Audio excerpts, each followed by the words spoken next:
Welcome to the Infrastructure Podcast. My name is Anthony Oliver, and today we're going to talk about creating sustainable growth and how we ensure that professional engineers remain at the top table when it comes to influencing the vital infrastructure investment decisions needed to deliver it. And given that it's UK election week, it seems a great moment to find out how an organisation like the ACE, the Association for Consultancy and Engineering, which for over a century now has been the voice of engineering consultancy, can ensure that any new administration makes the right decisions when it comes to the long-term planning for UK infrastructure. And not least given that the ACE has just published a post-election manifesto setting out the priorities for the next UK government to achieve that sustainable growth. Of course, over the last decade or so, we've seen the world of engineering consultancy change dramatically. The market has consolidated to create a small number of super large, globally focused, multi-disciplinary consultancies, while new technologies and tools have begun to transform the entire design and asset management process. Clients perhaps benefit from the lower costs that this brings and single point of contact, but what has been the impact on innovation and agility? Has the sector been squashed by the falling fee levels and crushed by unbalanced risk allocation? Or has, in fact, the sector become a thriving hotbed of new ideas driven by these new technologies and new young thinking? Without question, every political party talks about the need to boost our investment in infrastructure and accelerate its delivery as core to driving growth. But the constant question is how to turn this enthusiasm into actual outcomes when the rubber hits the road and public spending realities inevitably dawn. So let's find out what the engineering profession can do about it by welcoming Kate Jennings, Chief Executive of the ACE, to the podcast today. Kate is 3 months into her role, so let's find out what her manifesto is all about and what she has planned. So Kate, welcome to the Infrastructure Podcast. Thank you, Anthony. It's great to be here. Well, Kate, let's make a start. Your manifesto is called Sustainable Growth and Prosperity. Priorities for the next UK government, probably does what it says on the tin. You talk about the need to create strong and effective partnership between industry and government. I mean, based on your experience in government, what has been stopping this partnership? Well, I think government and industry do collaborate, and it's always important.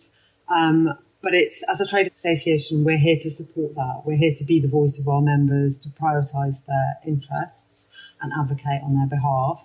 It feels like this is more important than ever for two reasons. One is the sort of cost of living crisis and the funding crisis. I think you need that partnership between the private sector and the public sector, including private investors, more than ever, and our members can help support that. I think also the nature and climate crises are another reason for more systems thinking, better collaboration. We need the right solutions for people and the planet. And our manifesto, as you say, is a practical document. It's designed to sort of support that collaboration. What's interesting, you talk about in the manifesto, you talk about the built environment being well positioned to provide those solutions to those challenges, those diverse challenges faced by society, as you say, low carbon transport, sustainable environment communities, climate change mitigation, and competitive agile procurement. What do you mean by the built environment? Who is the built environment? Okay, so the built environment is the man-made environment, effectively. And I think our manifesto talks about both the built environment and the natural environment, and the fact that, it's important that the infrastructure we deliver for people, whether that's transport or digital infrastructure or water or another sector, whether it's housing or hospitals, that we need to do that effectively and efficiently, and we need to do it with the natural environment. Okay. I presume also this manifesto has been the result of your discussions with government and the opposition and the political parties. Do you get the sense that they know what the built environment is, that they either care about it or understand the power of its role in driving growth? Yes, obviously we talk to all the government departments. We've been talking to the opposition, and we talk to our members. I think they do. I think they have to, because in the end, this is all about people, isn't it? We need the economy to thrive, to sort that cost of living crisis. Infrastructure investment is one of the ways that you can grow the economy and grow skills. It also means that people have the homes that they need, the transport systems that they need to get to work or to live their lives. Infrastructure really is all about people in the end, and politicians care about people. Yeah. Well, let's get a bit more into the detail of your recommendations. The first thing you mentioned is the need to create a national infrastructure and industrial strategy. And your background before AC is being as a civil servant in the Department for Transport. I mean, what would you say is the point of these national strategies? Why would they help, and what stopped it in the past? I think, three main reasons I would say why you need this. I think by having these strategies in place, that gives investors and the supply chain line members confidence to invest. So it enables that private investment. It also enables the investment in resources and skills. It enables efficient delivery, so we get value and cost-effective infrastructure.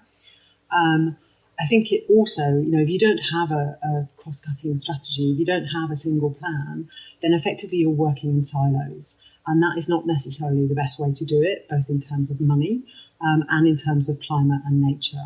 And for climate and nature, I'll give you a very practical example that my members mentioned to me.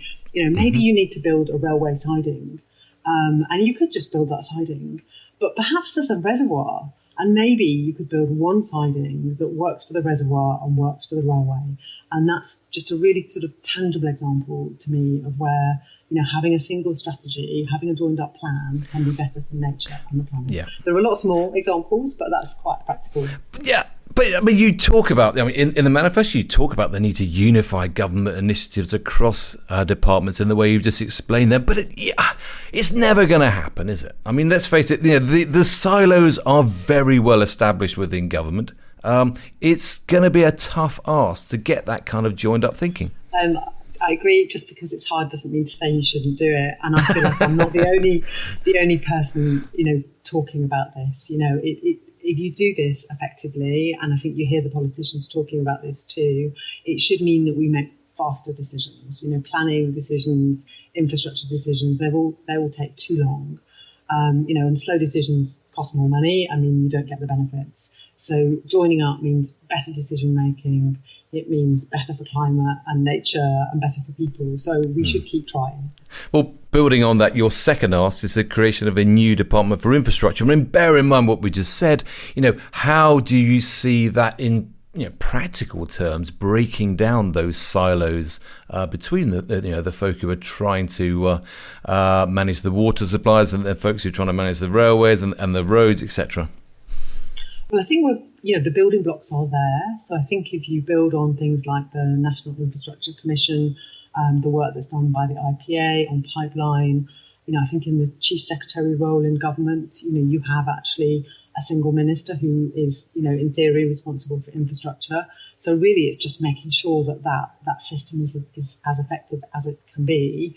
And with your single strategies, your single plan, I think that would enable that, and it should speed up decisions. It should mean better decisions. Okay. The third ask is for the adoption of a fair and proportionate approach to risk. I mean, who would you say is tasked with making this actually happen? I mean, bear in mind that we've been talking about it for probably several decades now. So I think the approach to risk, as you say, it's one of our top three asks. I think there's a strategic point here around, effective risk management, whether that's climate resilience or whether it's risks around new innovations, AI, etc., and making sure that we're ready to do the right thing as a country. But in this instance, it's also the very practical issue around the cost of insurance. Our members tell us, and I'm sure, it's not the first time you've heard this, it's not just the consultants, it's the architects, it's the contractors as well, that our current approach to insurance with joint and several liability is just too expensive. It's not the most effective way to insure. It distorts the market, so if you're a really major global player, maybe you can self-insure. If you're an SME and you've been asked to take on these project risks, it's just you're offering to insure something that maybe isn't true. So we just need to tackle this. We're working in partnership with our affiliate company, Griffiths and Armour, on the insurance side. They have obviously a real depth of expertise. So watch this space. We'll be doing more on this risk campaign through the autumn. No, well, I look forward to seeing how you get on there, because certainly I know the work of Griffiths and Armour, and I know that it has been a work of several decades. They're trying to press forward with that. So it's worth saying here, so we don't make it sound too hard, there are practical examples globally of where this has been tackled. So you're starting to see in Australia and Ireland, evidence of sort of caps on liability. In the US, there is a really interesting and potentially exciting model around project insurance. So I think it can be done, with the right will. Yeah, the right will and the right leadership to develop those standardised contracts and to develop those those caps on liability. Yeah, there's still, of course, time this week before we all cast our votes, Kate. I mean, where would you say, if any, are there infrastructure party dividing lines for you? I mean, the ultimate question: who should consultants vote for? So it's not my job to tell people who to vote for. I believe deeply that as a trade association, you need to be politically neutral and work with whatever government is democratically elected. Right. But there must be some issues in that you think that's a great policy, or that is something which we could really work with. I think we will wait and see, and it's always the devil is in the delivery, isn't it? Not in the commitments made at this stage. Okay. Well, let's talk a bit more about the ACE then. What would you say the ACE's role is, or has been, in the build-up to the election, and the role in the post-general election environment? So we've obviously shared our next plan for government, and that came out of our engagement, as we've discussed, with government and the opposition and members. We've been having drop-in sessions weekly with members to analyse the manifestos so that we can see, what the different parties are proposing in our space. I think the next 6 months will be really important, so we'll be looking at things like, that first budget and spending review and how it supports and enables our sector. We'll be looking to build on the relationships between members and the new government. And obviously consultants have massive expertise, don't they? They work on global projects, national projects. Mm-hmm. So we're here to help members build that partnership with government. Yeah. Because you talk about representing 70,000 businesses and 420,000 people, and I'm not sure the ACE has that many members nowadays. So how does it actually achieve that industry-wide representation? Yeah, so I think those numbers are for the sector as a whole. Within the ACE group, we obviously have the Association for Consultancy and Engineering and also the Environmental Industries Commission. We have over 400 members who employ around 70,000 people. So I think by representing some of the largest companies in our sector, but also those SMEs and national companies across the whole country, I think that enables us to know, what the big issues are, because you get a lot of commonality. And it's our job to listen to them and to highlight their priorities and to engage with the government on their behalf. What's an issue, I suppose, that I mull over is that you have got some big companies involved there, which you've got thousands of employees, but you've also got really, really small, really specialist consultants who do very important but specific things. How do you balance the needs of those really small ones with the needs of the bigger firms? I love that, eclectic mix of the global companies, but also the micro companies. And as you say, some of those will be quite specialist.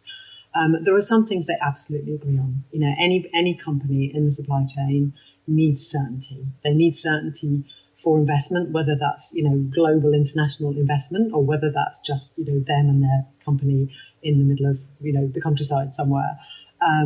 So there are definitely areas like, the industrial strategy, the departments, the pipeline, everybody agrees on that. For the SMEs, we offer bespoke services. So we have HR support, legal and commercial group, which is quite an operational group. We have a building safety group, and we're helping them, build and grow their businesses. For the larger members, they tend to be more interested in things like the lobbying and the one voice. And, for all of them, you're building relationships with clients, aren't you? So sometimes the client is the government decision maker and you're advising them. Sometimes the client might be Network Rail or, a housing project with a private developer. But it's, yes, as you say, we need to just make sure our activity supports both those big members and the smaller members. Yeah, and ensure at every step of the way that the members get the value that they need from that investment in being a member. Absolutely.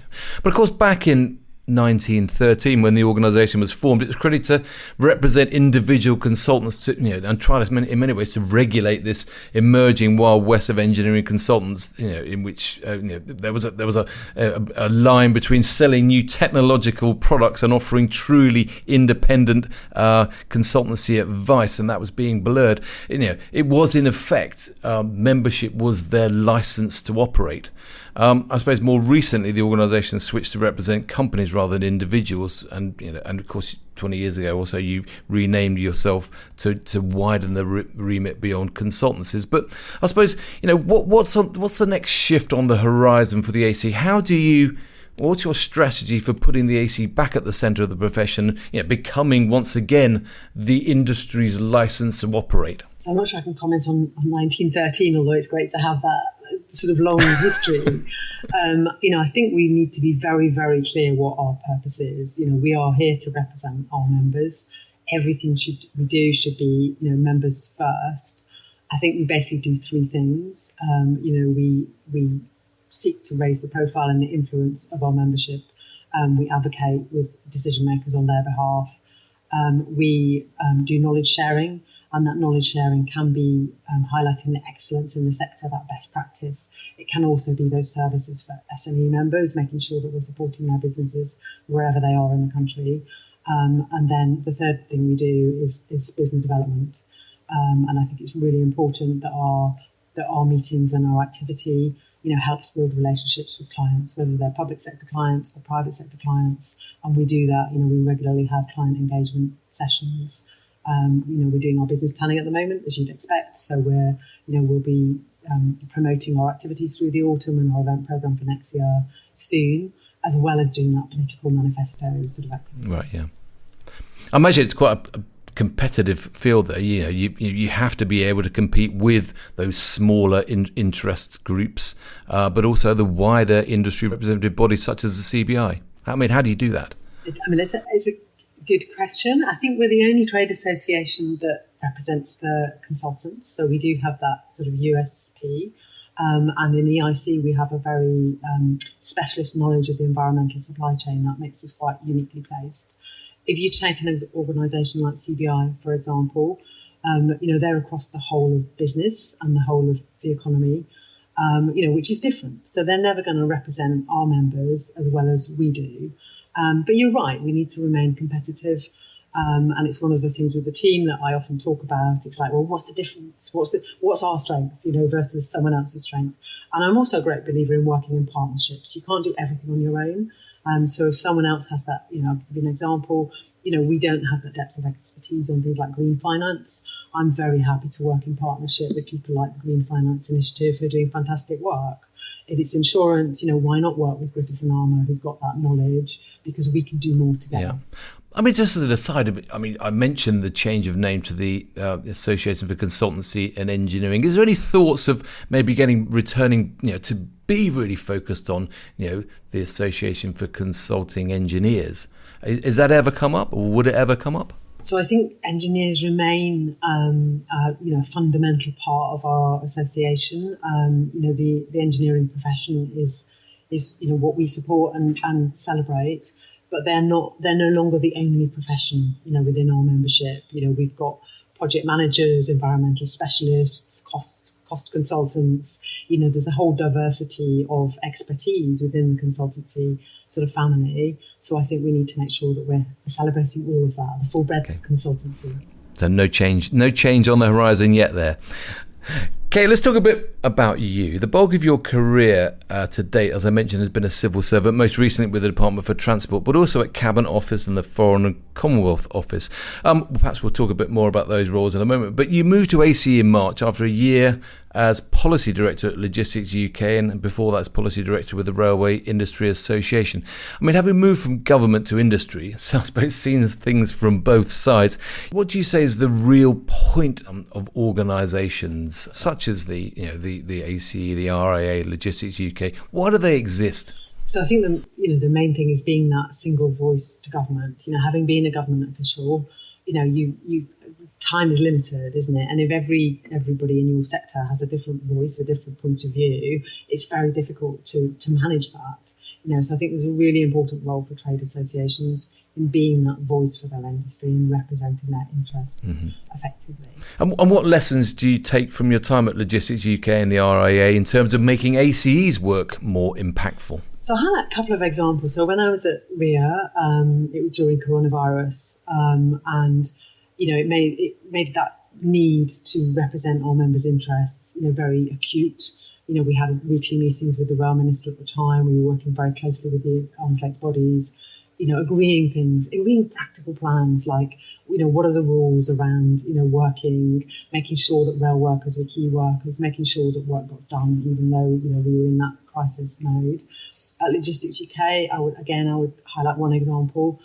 So EU exit has added all sorts of complexity at the border, new requirements, new paperwork, new processes, and Logistics UK, we were really championing the need to get that right, to simplify the borders, to manage the relationships in Northern Ireland.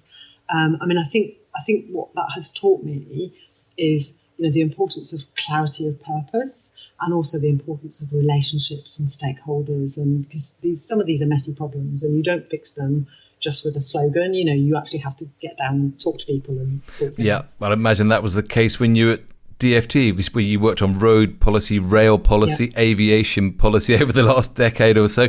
Clearly there would have been many challenges over that time, and presumably, the ministerial revolving door was one of them. How do civil servants manage that complexity and that constant change? I suppose, as you'd expect, it's one of the things that civil servants are quite expert at. It's what they're used to doing. They're there to represent their minister, and they're pretty organised, I would say. When I think of my former colleagues in DFT, they're pretty slick at preparing for new ministers, but also listening to them, because ministers are human beings, aren't they? They're people, and they'll have different priorities and different styles. So I don't doubt that the civil service is, very ready for whoever comes through the door after the election. Any policy highlights that you're particularly proud of getting over the line? Yes, lots, I would say. And if you take the different departments I was in, so in the Foreign Office, I worked on the handover of Hong Kong. And I remember at the time, that the standard we were holding ourselves to was democracy and the rule of law in Hong Kong. Clearly, it's not as good at this particular moment as it was, but I think, for more than 20 years, Hong Kong has continued to thrive, and I feel very proud of being part of that very complex negotiation. I worked for the Tony Blair government in the Cabinet Office. My team were the Secretariat to a Cabinet Committee on Better Regulation, which was all about identifying practical improvements to regulation that made it easier for businesses to thrive and to support the economy. So again, I'm very proud of that sort of practical focus. In DFT, I would take a really human policy. In aviation, I led on things like the failure of Thomas Cook and Monarch Airlines, you may remember, and the civil service working very closely with the Civil Aviation Authority. We flew everyone home. There were no people stranded, and there were thousands of people. And I'm very proud of that. And I also learned a huge amount through all of those things. You're always learning, aren't you? You're always trying to understand, how the world works. And I feel like I've learned a lot in all those different roles. And of course, you've now joined the ACE team. Why the ACE? Have you always got a? Clearly you've done a lot of work in the infrastructure sector. But what are your goals? What drives you to succeed in this new role? Yeah, so I think what drives me is that sense of, representing our membership, because they really are, the global experts and the local experts on project and programme delivery. And I think the role that they have, delivering infrastructure across the UK, whether that again is, digital or water or housing or energy, whether it's the future data centres, for example, members talk about a lot, whether it's using AI. I feel like we're at the cutting edge of some really important things, and I want to represent them really well. I have a fantastic team. And I think, we have a great programme for the autumn. So it's thinking about how we can make sure that we're really, punching above our weight as a relatively small team. And obviously you need to be humble, don't you? I'm always listening to my members. I'm always asking for feedback. If we don't get it quite right, I want them to tell me so we can be better next time. What else do you do to take your mind off work then, Kate? Because you're speaking to me from southwest London. You're southern based. What do you do when you're not at work? So I suppose the usual things. I have a family. We're lucky to live near Richmond Park and the river, and we go for walks and bike rides and things. I like going to art galleries, and London's a great place to see art. The usual things. Nothing very exciting, I don't think. Nothing very unusual. Any holidays planned? Your background in aviation, will you be flying? Will you staying? Are you staycation or going abroad? So I love going to Greece. It's one of my favourites, I think, because it's it works for children and it works for the adults too, doesn't it? There's lots of history, great sunshine. Why would you go anywhere else? Well, debate. Yes. Getting back to the ACE and the policy challenges, your manifesto talks about the challenges facing society. So how do you describe the challenges ahead for infrastructure professionals? So I think again, this is something that's hit the public debate, isn't it? There is globally a shortage of engineers. And skills development, recruitment, retention is really, really important for our sector if we're going to deliver all that infrastructure that we need. I think the job, the roles that we have are really exciting. So I think we need to do more in promoting what a great sector it is to work in. I love the fact that we do really tangible physical things. You can see that bridge or that station or that project. You'll see the improvement in the environment if we get this right. And I think people should be excited to come and work in our sector. I think the new government needs to look at things like apprenticeship funding, the curriculum, and helping us to promote the sector as a great place to work. So there's lots to do. And I think you'll see us developing our people strategy and our people campaign through the autumn. Yeah, the rise of digital technology is obviously transforming the infrastructure sector, the whole of the engineering sector, the whole of society. How do you see that challenge for the profession, and how can the ACE help? Because if you're a large company, there's one set of solutions. If you're a smaller company, there may be there's some very different challenges ahead there. Yes. So if you take that small company piece first, we successfully lobbied for AI training funding for SMEs. And that scheme was opened, I suppose, just before the election. We need to check that it's reopened or that it continues to run. We sponsor research into key trends so we can highlight, where the industry is heading and where we might need to support our members more. We've also asked for things like government to reflect on the cap on immigration visa salaries. Because at the moment, I think there is a risk that it's maybe easier for our graduates to go and work overseas than it is for other people's graduates to come and work here. And we really need a mobile market of skills in our sector. So I think that salary cap and immigration policy is important. I also think apprenticeship funding and indeed technical college funding, the skill set that we need is not always a university skill set. I think where government has been talking about funding the tertiary sector more, those educational colleges, I think that's all very relevant to us and would help our members. Skills, as you say, are certainly a huge issue, and that post-Brexit impact on European talent coming to work, it certainly has had an impact. You've been doing a lot of work on building inclusivity. You've got a campaign. Any progress to report on that campaign? Yes, so we're doing lots of exciting things, I think, in the people space. And as you say, we have an inclusivity campaign. We also have our emerging professionals, a network of young people in the industry. So through the autumn, we'll be refreshing our campaign on people. So maybe you should come and talk to me again early next year and we can talk more about that. Okay. Fees are always a huge issue for consultants. How can the AC ensure that your members are paid properly for the work they do and the expertise they bring to projects? Is it time for a return, Kate, to the AC fee scale structure? I'm not sure competition law would allow that these days. But obviously we're always committing to highlighting the value that our members bring, showcasing their outstanding contribution to society, And then doing practical things like looking at things like insurance costs or skills, that if we don't get it right, that would, escalate costs and reduce profits. So, hopefully we focus on the money, but not in the same way that we used to in the past.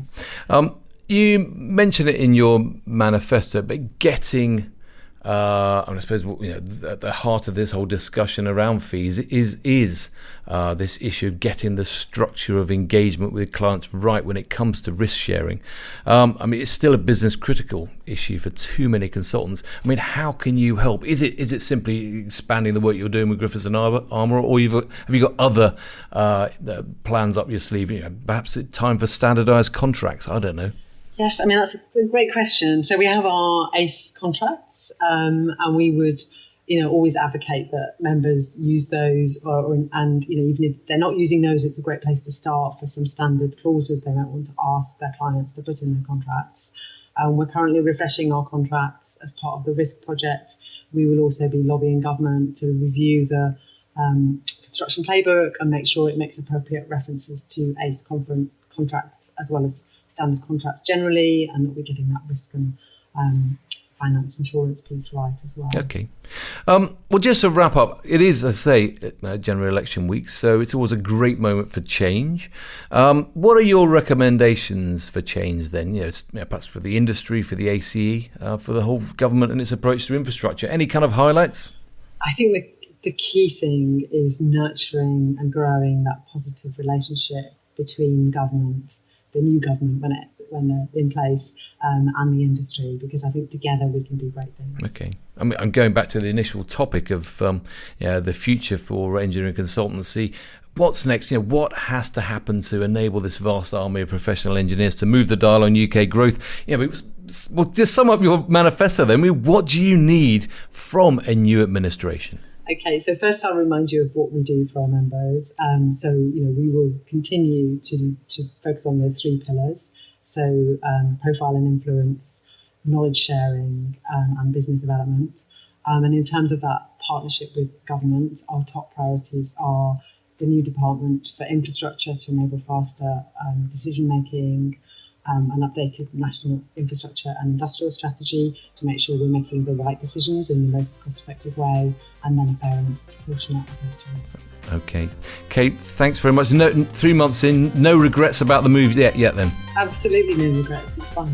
Great. Well, thanks so much for joining me today on the Infrastructure Podcast. Really, really interesting and huge challenges ahead, and really exciting times. Always post-general election brings exciting times. So thanks very much for sharing your thoughts for the future and for joining me today. Thank you for the opportunity. It's been good to talk to you. Thanks, Kate. That's all we've got time for today on the podcast, but we've got more conversations in the pipeline, more guests to talk to as we continue to probe the big issues faced across the sector. If you haven't done so already, do check out the Infrastructure Podcast website, www.infrastructure-podcast.com, where you'll find background information and all the latest podcasts to listen to and share. So thanks for joining us, and thanks again to Kate. I look forward to seeing you again very soon.